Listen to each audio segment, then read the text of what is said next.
दोस्तों, आज मैं आपको कहानी सुनाने वाला हूँ कब्रिस्तान के पिशाच की कहानी। चलिए शुरू करते हैं।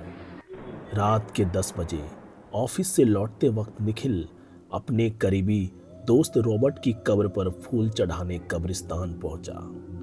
कब्रिस्तान के सामने अपनी कार पार्क करके उसने कब्रिस्तान पर एक नज़र डाली। रात के वक्त पूरी तरह कब्रिस्तान सुनसान था। इतना कि हवा का झोंका, पेड़ से गिरने वाले पत्तों की आवाज भी उसे साफ सुनाई दे रही थी। उसने कब्रिस्तान में जाकर अपने साथ लाए हुए फूलों को रॉबर्ट की कब्र पर रख दिए और 2 मिनट मौन करते हुए खड़ा रहा। फिर जब वह वापस बाहर आने के लिए पीछे मुड़ा, तब उसे एक कब्र पर बैठी छोटी बच्ची दिखाई दी। बच्ची के हाथ में एक हरे रंग का कांच का टूटा टुकड़ा था, जिसे वो बार बार आंख पर लगा के आसपास की कब्र को देख रही थी। निखिल कुछ मिनट वहीं खड़ा रहकर उस बच्ची को देखता रहा। वह इंतजार कर रहा था कोई उस बच्ची की पहचान का आए और उसे सही सलामत अपने साथ घर ले जाए, पर ऐसा हुआ नहीं। फिर निखिल उस बच्ची के पास जाकर खड़ा हुआ। निखिल की तरफ देखते हुए वह छोटी बच्ची मुस्कुराई।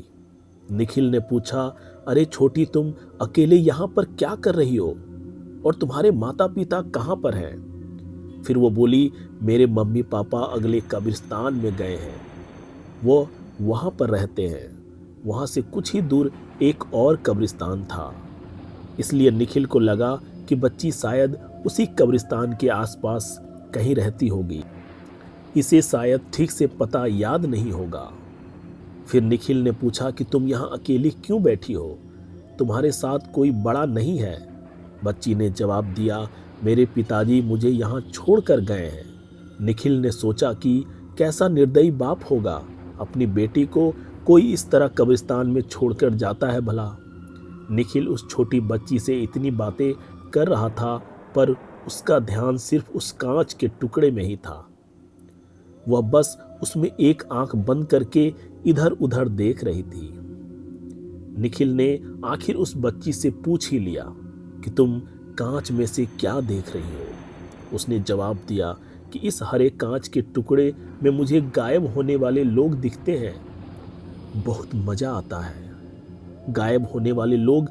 निखिल को कुछ समझ नहीं आया। वो बच्ची के साथ और कुछ देर खड़ा रहा, फिर उसे गोद में उठाकर कब्रिस्तान से बाहर निकल आया।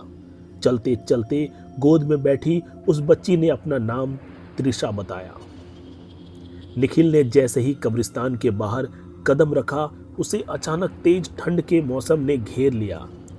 उसका बदन ठंड से कांपने लगा, पर निखिल का ध्यान जब उसकी कार के पास खड़ी उस बच्ची त्रिशा की तरफ गया, तब उसे हैरानी हुई, क्योंकि उस पर इस खून जमाने वाली सर्दी का कोई भी असर नहीं हो रहा था। उस वक्त त्रिशा कांच के टुकड़े में से निखिल की तरफ ही देख रही थी। तभी उसके चेहरे के हाव भाव अचानक से बदलने लगे। वह बोली, अंकल, आपके पीछे से कोई है। निखिल ने पीछे मुड़कर देखा तो उसे कोई भी नहीं दिखा। उसे लगा कि त्रिशा शायद मजाक कर रही होगी। फिर वो बोला, त्रिशा बेटा, चलो गाड़ी में बैठो, मैं तुम्हें तुम्हारे घर छोड़ देता हूँ। उस वक्त त्रिशा बोली, अंकल, आप भी कांच से गायब होने वाले लोगों को देखो ना।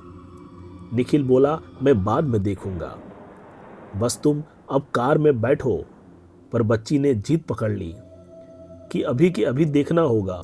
उसकी जिद पर निखिल ने जब वो कांच का टुकड़ा अपनी आंखों के सामने लाया, तब दहशत से उसकी आंखें फट पड़ी, क्योंकि उस कांच में से जब निखिल ने कब्रिस्तान की तरफ देखा, तब उसे वो दिखाई दिया जिसे कोई भी आम इंसान अपनी खुली आंखों से नहीं देख पाता। उसे दिखा कि अभी जो कब्रिस्तान सुनसान था, कांच में से देखने पर वहां बहुत से लोग घूमते दिखाई दिए और उनमें से कुछ उसकी तरफ ही देख रहे थे।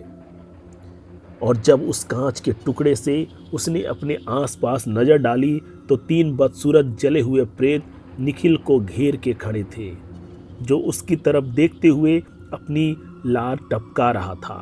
यह सब कुछ उसने कुछ ही सेकेंड्स में देखा था। वो अपने गोद में किसको उठा लिया है, यह सोचकर वो डर से अधमरा हो गया। उसने तुरंत कांच फेंक दिया और भागने के लिए कार का दरवाजा खोलने लगा।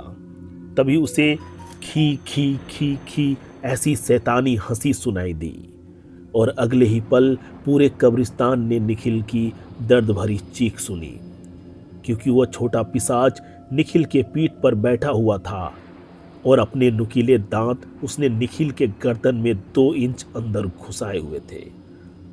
बड़े ही चाव से खून चूस रहा था। जब निखिल के शरीर का खून खत्म हुआ तब वह निष्प्राण होकर जमीन पर गिरा। फिर कब्रिस्तान से निकले चुड़ैल और प्रेतों ने उसके शरीर का मांस नोच नोच कर खाया और अपनी भूख मिटाई।